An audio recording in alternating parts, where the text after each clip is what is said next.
These are the 6 green threads that were placeholders for the brown that I did not wind along with the rest of the warp because it would have involved more color changes, and because I wanted to demonstrate how this works. So these they're all on shaft 1 as it happens, and I have shaft 1 raised so that these are sitting up above the surface so I can pick them out easily. And then I put this paper underneath them so it's even easier to see the ones that I'm working with.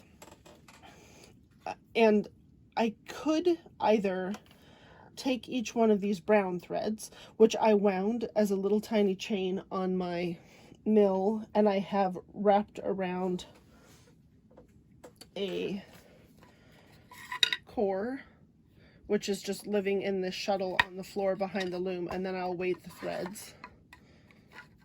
But that's my storage for this little chain. So I could put each of these browns just right through the heddle and then through the dent with this green thread, so that I am in effect doubling up the number of threads in that dent. It would make it be slightly crammed because because then I'd have 2 threads in the heddle and 3 threads in the dent, because there's already 2 in the dent.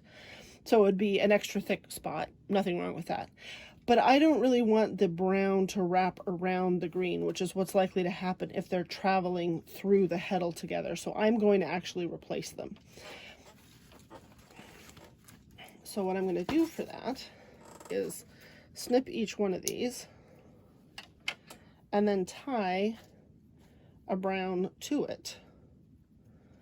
And then when I get this done with all of them and go to the front of the loom, I'll be able to pull on the loose green ones, and that will pull the brown right through the heddle and through the right dent in the reed. That's the benefit, one of the benefits of having the placeholder thread there. Okay, now I'm at the front of the loom, and these are the green threads that are tied to the browns back there. So I have the browns weighted slightly now so that I can pull on these ends. Oops, there went the weights. And I can carefully, you can hear the snap as those knots go through the heddles. And then now they're at the back of the reed. There they are coming through the reed. All right. And now I can just pin these on like I would a broken warp end.